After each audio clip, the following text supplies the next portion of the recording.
엔탈피라는 것이 있어요. 엔탈피는 이해가 안 되면 그런갑다 그래요. 물질은 내부 에너지를 뜻합니다. 요거 박스입니다. 물질은 내부 에너지를 뜻합니다. 어느 온도를 기준으로 측정한 것을 그 값으로 하고 있습니다. 자, 습공기라는 개념이 또 등장하기 시작합니다. 자, 무슨 공기? 습공기. 습공기에서는 습기를 품은 공기라고 일단 이해하세요. 온도가 0도이고 수분이 전혀 포함되어 있지 않은 건공기를 기준으로 하여, 자, 수분이 전혀 포함 안 되어 있는 공기가 건공기야. 이 건공기를 기준으로 하여 그 상태를 엔탈피 0으로 하고 있습니다. 자, 그러면 이제 습기를 포함하면 엔탈피 값이 올라가요. 습공기 엔탈피 0도는 건공기 0도 무로 엔탈피 기준치로 하고, 자, 건조 공기 1kg당 킬로줄로 표현을 하고 있습니다. 자, 절대 습도의 습공기의 엔탈피는 건조 공기 1kg의 엔탈피에 Xkg의 수증기 엔탈피의 합인데, 열받았죠? 잘 모르겠죠, 솔직히. 누가 이렇게 손풍이 들었어요?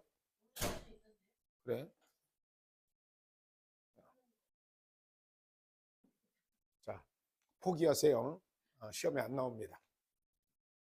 자, 그 다음에 이제 헌혈비라고 써져 있죠. 헌혈비.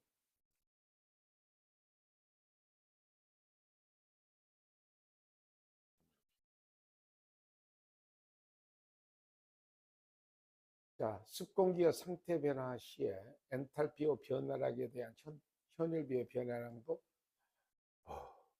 포기하세요. 그 다음에 열수분비라고 써져 있죠. 자, 이것도 포기하세요. 자, 그 다음에 온열의 4요소라고 써져 있죠. 찾았습니까? 그거 읽으세요. 기온, 습도, 복사, 기류. 한 번 더. 온열, 따뜻한 공기가 온열이에요. 따뜻한 열이 온열인데, 기온, 습도도 온열하고 관련이 있어요. 자, 그 다음에 복사. 자, 복사가 뭐죠? 이거 반사열이 복사예요.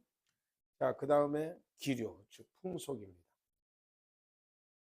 자, 이 중에 여러분은 습도하고 온열하고 어떤 관계가 있냐, 이 앞전에 끝나기 전에 제가 살짝 이런 말씀을 드렸죠. 그 핀란드식 사우나 가면 거기에 온도가 80도, 75도 들어가 있을 거예요. 근데 습식 사우나 가면 50도, 45도, 50도 들어가 있어요. 그런데 어디가 더 덥게 느껴져요? 습식 사우나가 더 덥게 느껴지죠? 그죠? 관련이 있어요.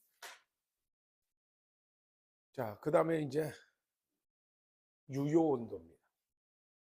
주벽으로부터 복사라는 요소를 제외하고 기온, 습도, 기류의, 자, 기온, 습도, 기류의 3요소를 총합과 열 환경을 평가하는 것을 유효 온도라고 합니다.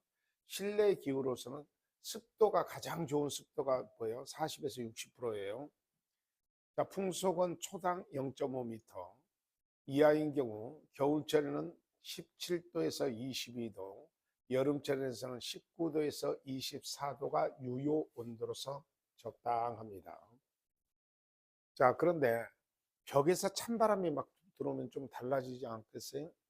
그래서 수정 유효 온도는 벽면의 온도가 온열감에 영향을 미치는 계절이나 겨울철은 유효 온도에 복사를 더한 것을 수정 유효 온도라고 합니다. 자, 거기에다가 뭐까지 결합해요? 사람이 좀 많으면 좀 덜 춥죠. 그래서 신유효 온도는 온열 환경의 주 요소인 기온, 습도, 복사, 기류에다가 인체의 차그량이나 옷 입는 거, 대사량을 더한 6가지 요소가 결합된 것이 신유효 온도입니다. 암기는 하지 고 온열 4요소 정도만 기억을 하세요. 알겠어요? 어.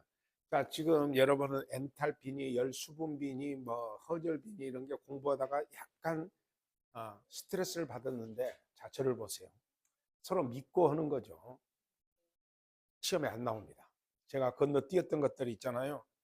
각표를 치고, 그리고 또 결심을 해서 공부를 하려고 해도 잘 극복이 안 돼요, 솔직히. 알겠죠? 공조연동 공부하시는 분들도 그런 쪽은 포기하고 시험 봅니다. 어? 자, 열의 이동입니다.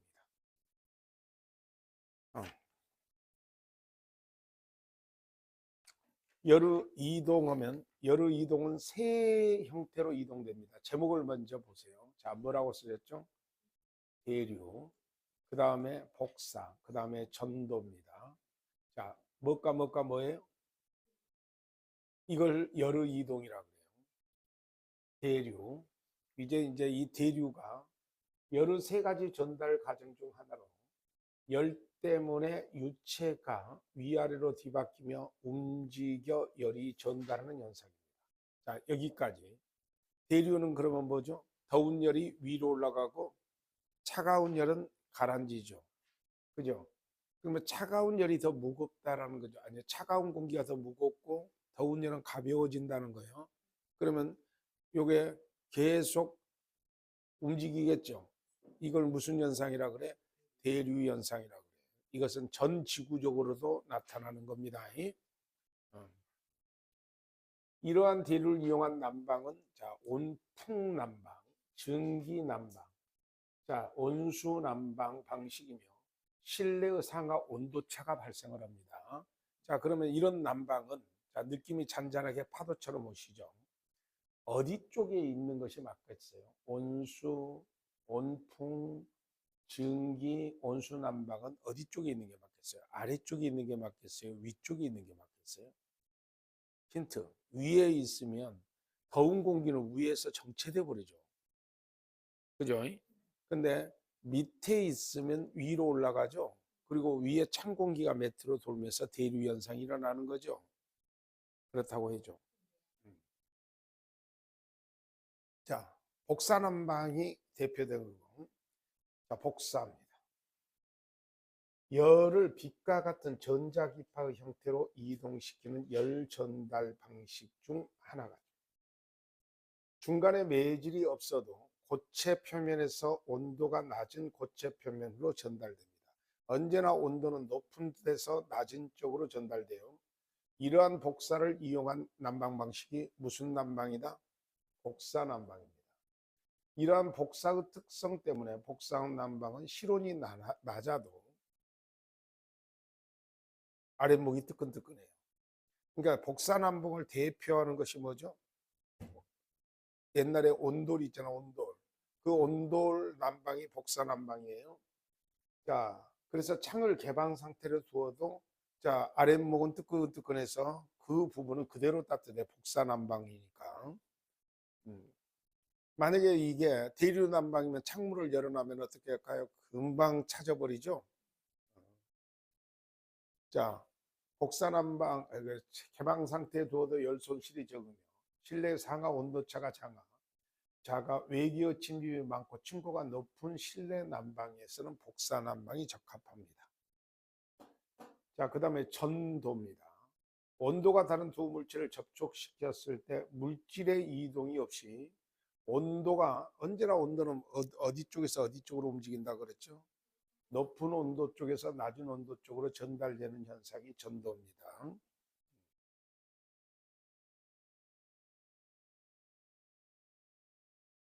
자, 그 다음에 열 전달입니다. 고체 벽과 이에 접촉하는 공기층가에 열이 전달되는 현상이에요. 전열 현상은 열 전달 현상을 말합니다. 그래서 그 열 전달율을 여기 써졌죠. 열 전달율을 벽 표면과 유체 간의 열의 이동 정도를 열 전달율이라고. 자, 열 전도. 물체의 온도 차가 있을 때 열은 언제나 고온축에서 저온축으로 물체를 이동시키는 현상입니다. 자, 그러면 겨울에 방은 따뜻하고 밖이 춥죠. 그럼 벽체를 통해서 열이 더운 쪽에서 차가운 쪽으로 열이 뭐 되고 있죠?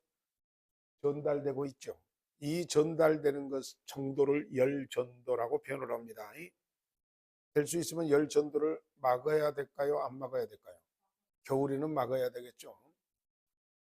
자, 열 전도율, 고체 내부에서 열을 전달하는 정도를 나타내는 값을 나타냅니다. 물체의 고유 성질로서 전도에 의한 열의 이동 전도를 말하는데, 전도율의 역수를 나무다분의 1, 뭐 이렇게 하는데 공식은 넘어가고. 자, 요거 보십시다. 실내의 열이 벽을 타고 넘어가는 건데, 여기로 전달하고 이 벽을 뚫고 나가는 걸 열 전도라 하고, 자, 그리고 옆으로 이렇게 나가면 열 전달이 된 거죠. 자, 그러면 이 벽이 갖고 있는 열을 이동시키는 율이 전도율이야. 그죠? 그래서 이 전도율을 낮추기 위해서 무엇을 하죠?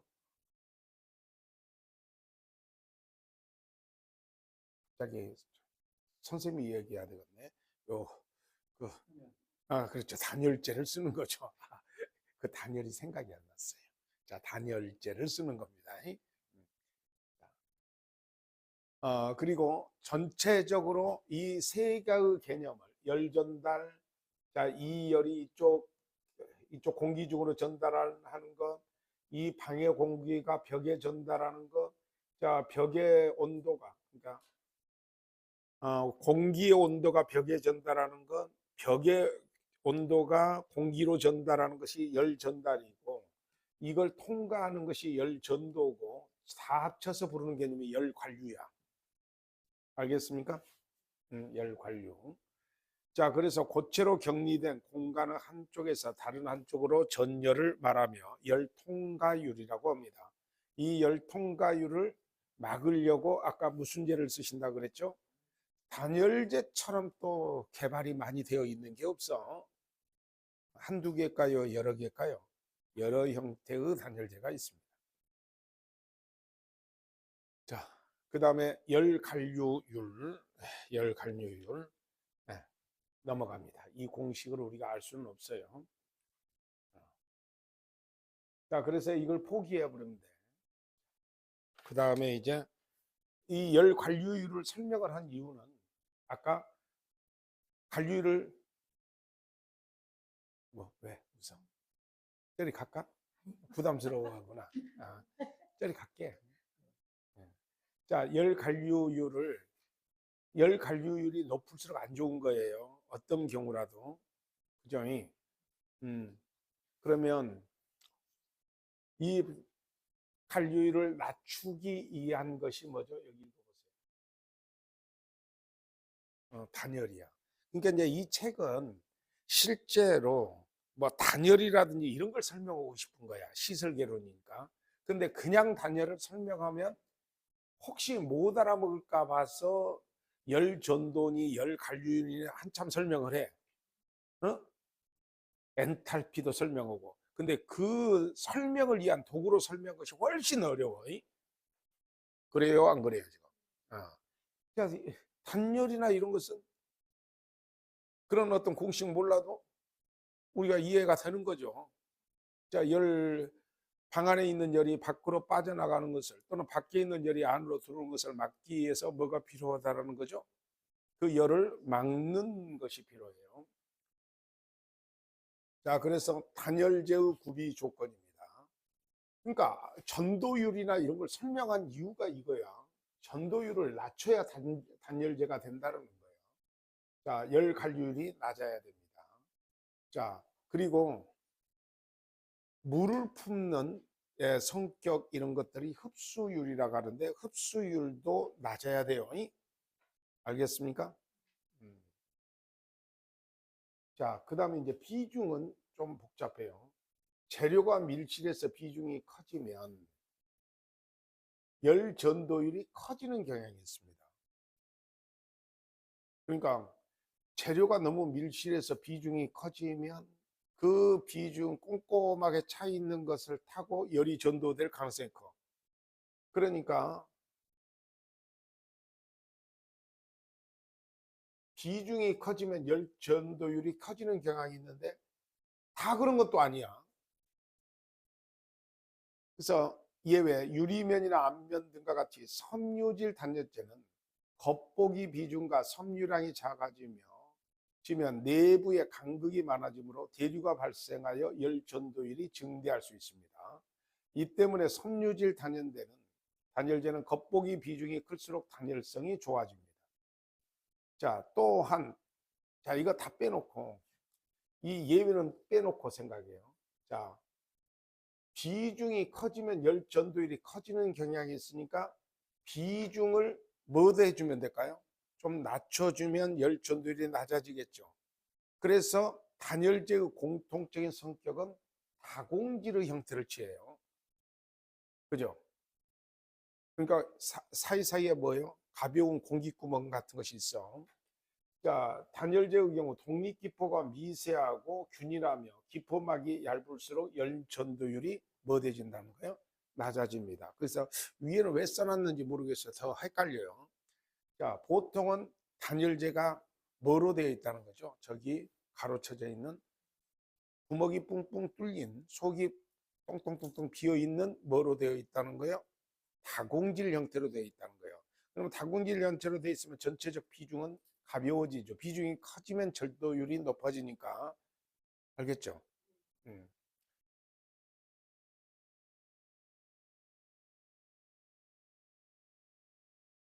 자, 그리고 불에 잘 견디는 성격을 뭐라고 할까요?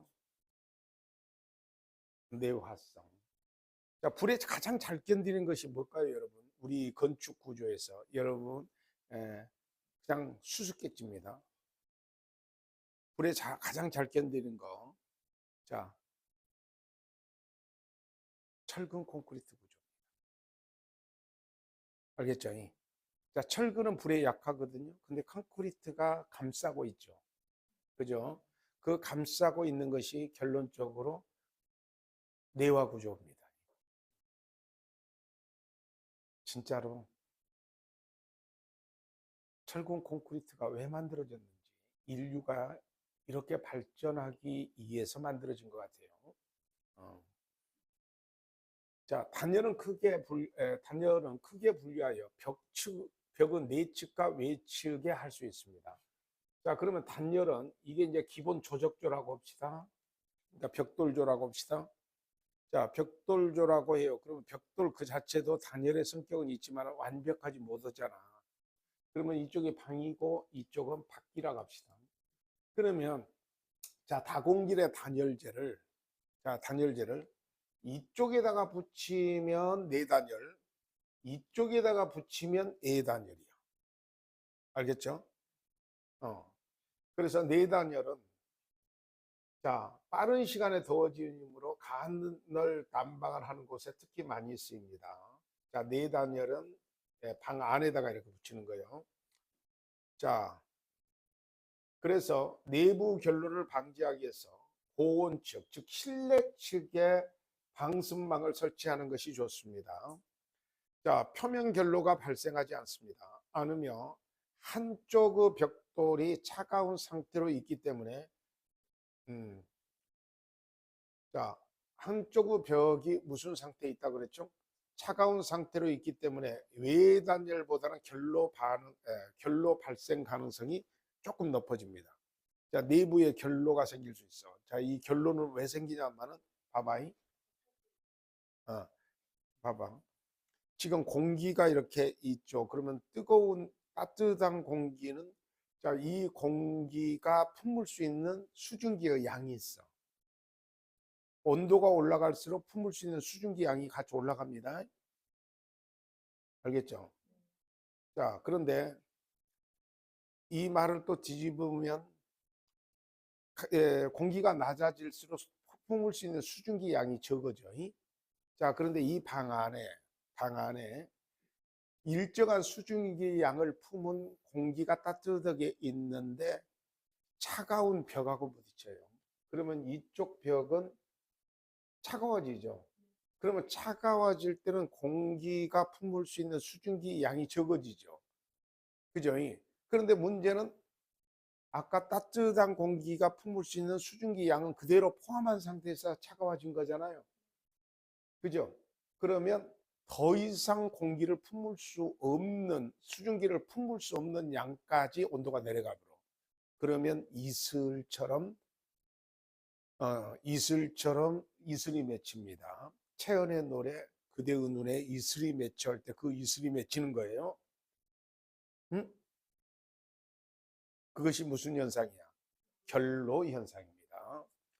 자, 그래서 외단열도 내단열도 결로로부터는 완전히 자유롭지는 못하는데, 자, 내단열이 무슨 가능성이 더 높다고 그랬죠? 결로 발생 가능성이 더 높아요. 내단열보다. 자, 강당이나 집회장에 유리합니다. 그리고 결로가 이 방습을은 이쪽에만 생기면, 자, 단열한 이쪽에만 생기면 좋겠는데 단열재와 이 벽 사이에도 내부 결로가 생길 수 있어요. 이쪽이 이제 차가운 것이 타고 들어가니까. 자, 근데 외단열은 어디를 막아버리는 거죠? 이쪽을 막는 거죠. 그죠? 그러니까 이쪽에서 들어가는 차가운 공기가 막힌다고 보셔야 돼요. 자, 외단열은 지속 난방에 유리하며 내단열보다는 결로의 위험이 반감될 수 있습니다. 결로의 위험이 어디 있죠? 둘이 다 결로가 생기기는 결로로부터 자유롭게 하기는 어려워요. 근데 어디가 결로가 더 많이 생긴다고? 내단열이. 자, 내단열보다 공사비가 훨씬 비싸집니다. 왜 그러냐고 한번 물어봐줘. 밖에다가 단열을 한다는 것 자체는 그 밖에는 그 건물의 얼굴이죠. 그러니까 단열을 하고 그대로 놔둘 수가 없어. 물론 안에도 단열만 하고 놔두지는 않아요. 벽지라도 붙이고 장식을 하죠. 근데 밖에는 돌을 붙여야 된다든지, 그렇죠. 보통 요새는 뭐 돌 같은 거 많이 붙이죠. 그죠? 뭐 하강암을 붙인다든지, 밖에다는 대리석은 안 붙여요. 하강암을 붙인다든지, 하여튼 모양을 내야 되잖아. 정 안 되면 뭐라도 좀 해야 되잖아. 하기 싫어. 응? 응. 응. 하여튼 잘 모르겠어. 자, 그래서 내단열보다 공사비가 비싸고 한랭지 시공에 적합합니다. 자, 벽제 자체의 습기뿐만 아니라 열정 문제에서도 유리한 방법이에요. 자, 차가운 공기 것이 타고 들어온 것을 막고 있으니까요. 단열재를 건조한 상태로 유지시켜야 하며 내단열보다 단열 효과가 외단열이 더 무엇을합니다? 우수합니다. 자, 내구성과 외부 충격에 견디고 외관의 표면 처리도 보기 좋아야 한다는 거죠. 자, 내단열에 비해 시공이 외단열이 더 어려워요. 그러니까 자, 어디 그 비박이란 거 해보신 적 있어요? 비박. 그 비박이 뭐냐면은 텐트 갖고 하룻밤 자는 거야. 산 이렇게 아무 야행촌이 없는 데 가서. 옛날엔 그거 많이 했어요. 근데 지금은 산짐승도 있고 겁도 나고 그러는데 언제 한번 해보려고 그래요. 근데 나 젊었을 때 비박할 때 언제나 비박 도구로 최고 좋은 게 비닐종이야. 뭐 다른 거 다 필요 없어. 지금은 뭐 이제 좋은 장비가 많이 나왔겠지만 그때는 비닐종이가 최고거든. 그러면 눈 올 때 비박을 하면요, 이 비닐을 어디다 덮는 것이 따뜻하냐 이 얘기야. 안쪽에 닫히는 게 좋겠어? 텐트 안쪽에 닫히는 게 좋겠어? 밖에 덮은 게 좋겠어? 바깥에. 그게 이제 외단열의 일종이죠. 그러면 따뜻해. 그런 추억 없어요? 선생님은 있죠. 우리 때는 그 등산을 그렇게 다녔어. 그래가지고 텐트도 이렇고 이렇고 두 개 꼽아가지고 잡아다니는 거. 예? 그러게. 그게 또 하나의 폼으로 생각했어요. 열교입니다. 열교. 여러분, 하나만 물어볼게요. 단열을 할 때 1번 설렁설렁한다, 2번 꼼꼼히 한다. 제발 이 얘기 좀 해줘. 꼼꼼히 해야죠. 자, 그런데 어느 부분이 단열이 됐는데 작은 부분이, 요만한 부분이 단열이 안 됐어요. 자, 그러면 그 단열이 안 된 곳으로 모든 에너지가 통과돼 버려요. 알겠죠? 그러니까 단열이 실패가 됩니다. 그러니까 단열을 하려면 진짜 꼼꼼히 해야 돼. 그건 그거고요. 단열도 그렇지만은 저희 직업학교 같은 데서는 뭐가 더 중요하냐면요. 방음이 더 중요해요. 자, 그런데 이 방음을 제가 하기 위해서 이 정도면 비교적 방음이 잘 됐는데 성공적이지는 않아요. 근데 방음을 성공하기가 진짜 어려워요. 근데 이거 어떻게 만들어진 거냐면은 가운데 자 각구목을 대고 양쪽에 석고보드 2장씩을 겹쳐서 됐습니다. 그리고 가운데는 공기가 이제 각구목 들어간 만큼 공기가 떠 있겠죠. 그죠? 그래서 방음을 했는데 한 군데만 터지면 있죠. 하나마나 똑같아. 차단이 안 된다니까 소리가. 제 말 이해가 되시죠? 단열도 거의 비슷한 현상이라. 단열도 그러니까 다 단열재를 붙였는데 요만한 것이 하나가 탁 터져 있다. 그럼 단열 안 돼 있는 거나 마찬가지예요. 읽어봅니다. 벽이나 바닥, 지붕 등의 건축물 부위에 단열이 연속되지 않은 부분이 있을 때, 그러니까 그쪽은 단열이 이제 터진 자리가 있을 때, 이 부분이 열척 취약 부위가 되어 이 부위를 통한 열의 이동이 많아지게 되는데, 이쪽을 뭐라 그랬죠? 열교통하는 곳이 돼요. 열교 또는 냉교라고 합니다. 자, 단열재가 불연속됨이 없도록 철저히 단열 시공을 해야 되겠죠. 그러니까 아까 단열은 어떻게 하는 게 좋다 그랬죠? 꼼꼼하게. 자, 우리가 소장 될 거잖아. 그러죠? 그러면 막 대강 이렇게 단열해도 돼. 그럴 때, 야, 한 군데만 비어도 열교 연상이 일어나서 단열이 안 되는 거나 마찬가지니까 내가 감독하겠어. 이렇게 나와야죠, 소장으로서. 그죠? 관리소장은요, 직접 공사를 직접 하는 자가 아니라 계속 입찰을 시켜서 일을 시키는 자예요. 이해하시죠? 그리고 그 밑에 전기 주임이라든지 아니면 시설 주임을 계속 시켜 먹으면 안 돼. 체크만 하고 조그만 큰 공사는 남한테 맡겨서 해야 돼요. 그러려고 무슨 비를 받는 거죠? 그렇죠. 관리비. 자, 발생하는 부위는 표면 온도가 낮아지므로 결로가 쉽게 발생합니다. 그 부분은 분명히 이 공기가 따뜻한 습기를 품었는데 여기가 되면 포화 수증기 밑으로 떨어져서 결로가 되는 거예요. 구조체 단열 구조의 지지부재들, 중공벽에 연결철물이 통과하는 구조체, 벽체와 지붕 또는 바닥과 접합 부위, 창틀 등에서 무슨 현상이 일어나요? 단열재가 비어 있는 열교 현상이 일어난다는 겁니다. 그 열교 현상이 일어나지 않게 시험 문제는 이런 게 나와. 열교가 뭔 뜻인지 모르는 사람은 못 풀게. 그제? 그래서 열교 현상이 일어나지 않게 단열을 꼼꼼히 하라는 뜻이에요. 자, 그 다음에 습도입니다.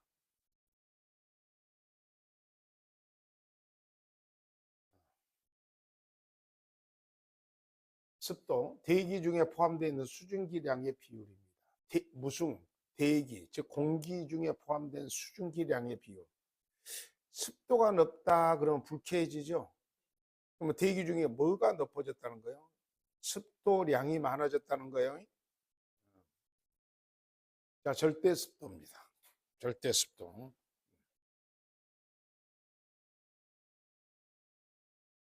수증기를 포함하지 않은 공기. 그러니까 수증기를 하나도 포함하지 않은 공기 1kg과 수증기 Xkg을 포함하는 습공기 이렇게 있을 때 그 공기를 절대 습도, 아이씨, 못 알아먹겠어. 그렇지?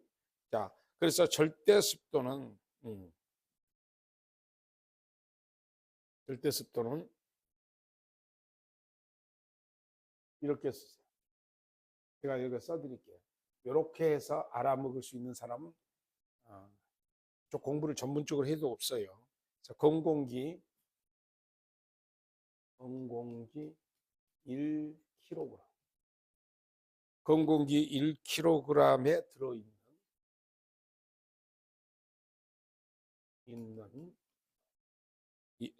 1kg에 들어있는 수증기의 무게를 말합니다.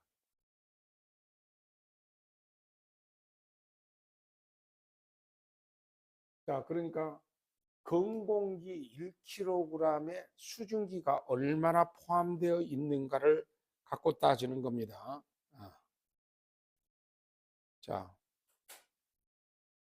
그러면 제가 단위가 겁나게 복잡하니까 예를 한번 들어봅시다. 예를 들어서 자, 절대 습도, 자, 단위는 일단 빼고 절대 습도 0.01이라고 합시다. 킬로그램 DA 저렇게 쓰는데 0.01kg이라고 합시다. 절대 습도. 자, 그러면 요 뜻은 뭘까? 절대 습도 0.01kg이라는 뜻은 건공기 1kg에 자, 1kg의 수증기, 다시 말하면 습도, 습기, 이것이 0.01kg이 들어있다는 뜻이에요. 알겠죠? 그래서 완전히 습기가 없는 건공기 1kg 속에 수증기도 얼마 들어있다는 거죠? 0.01만큼. 그러면 이제 절대 습도 0.01이 되는 겁니다. 그러니까 이쪽을 제가 뭐라 그랬죠? 건공기 1kg에 들어있는 수증기의 무게를 절대 습도라고 한다 그랬죠? 알겠어요?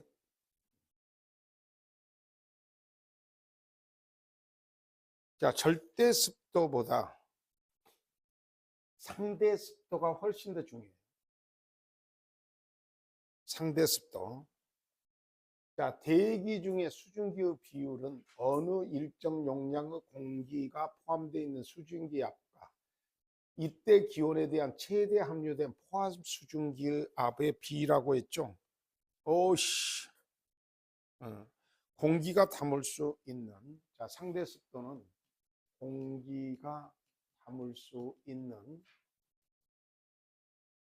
그 공기가 담을 수 있는, 그러니까 어떤 공기가 담을 수 있는 최대 수증기 대비, 그 다음 말이 중요해. 최대 수증기 대비 현재 들어있는 비율.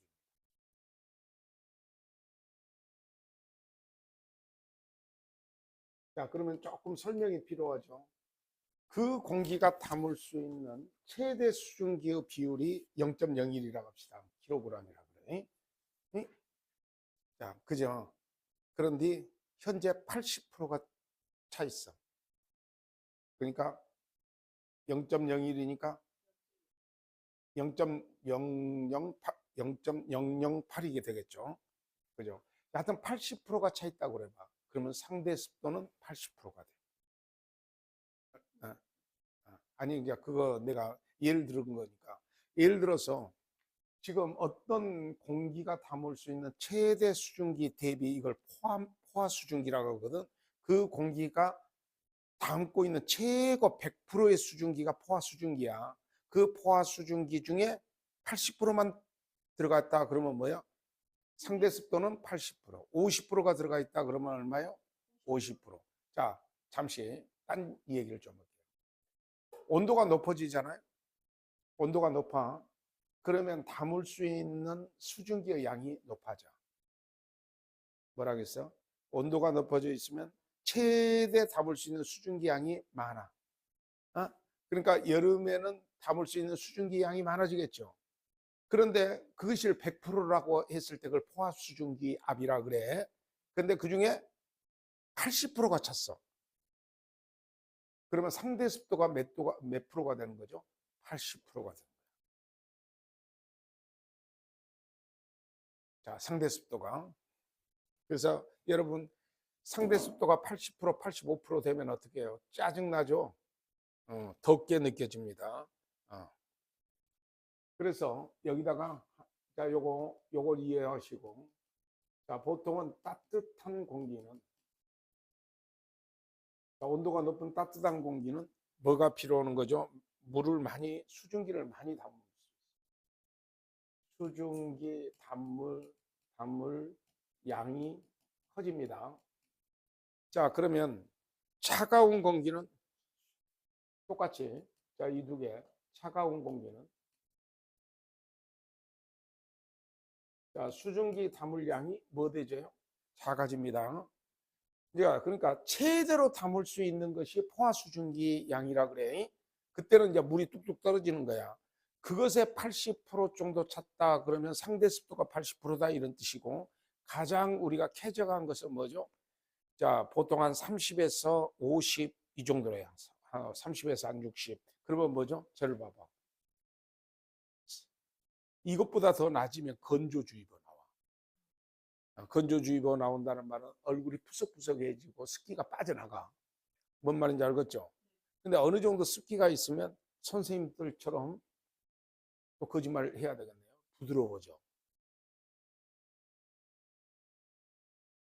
근데 80%를 넘으면 어떻게 되죠? 끈적끈적해지죠, 이제. 그죠? 끈적끈적해져. 자, 그리고 쾌활하지 않습니다. 우리가 습도라는 것들을 이렇게 발표를 하죠. 그럴 때 무슨 습도를 발표한다는 거죠? 상대 습도를 발표하는 거야.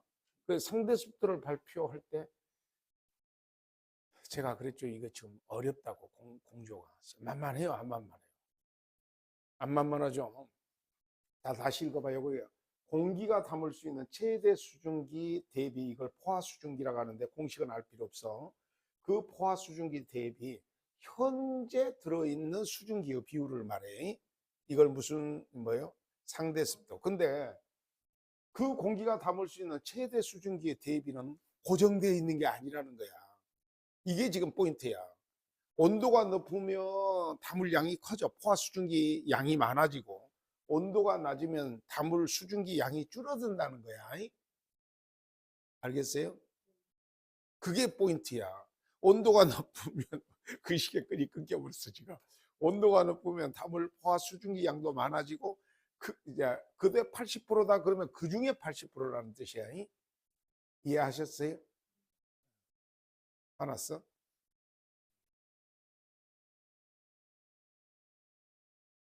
자, 이거 공식 하지 마세요. 이거 쉬운 공식인데 하면 좀 열받을 것 같아서. 결론입니다. 실내 공기가 벽면이나 유리에 접촉하여 냉각되는 것이 원인이며 공기 중에 수증기가 응축하여 물방울로 되는 현상. 자, 결로 현상 한 번만 더 합시다. 결로 현상과 상대 습도는 밀접한 관련이 있어. 자, 보세요. 지금 이 공기가 어느 정도 20도라고 합시다. 20도에서 품을 수 있는 최대 수증기 양이 있죠. 그러면 어찌됐건 수증기를 많이 품으려고 해도 100%는 다 품지. 100% 품으면 포화 수증기로 이슬이 뚝뚝 떨어져. 자, 예를 들어서 한 50% 정도 수증기를 품고 있다고 합시다. 알겠죠? 그러면 수증기의 포함량이 50%, 상대 습도가 50%야. 자, 그런데 이 벽은 차가운다고 가정을 해요. 그러면 이 습도가 그대로 50%가 유지된 상태에서 이 온도가 실제로는 10도뿐이 아니라 한 5도로 떨어져 있다고 합시다. 그러면 5도가 품을 수 있는 수증기 양도 있겠죠. 최대 수증기 양이 여기서 말하는 50%가 되면 이쪽은 포화 수증기 양으로 바뀌어 버릴 수도 있어요. 이거 차가우니까.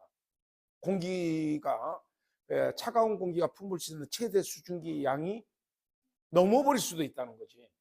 그 넘어버리면 그쪽 면에서는 뭐가 있는 거예요? 포화 수증기 양하고 습도하고 같아져 버렸죠. 100%가 돼버렸잖아. 그러니까 거기에서는 체온이 노래에 뭐 눈물처럼 이슬이 뚝뚝 떨어져 버린다는 겁니다. 채은이가 불렀어. 맞았어?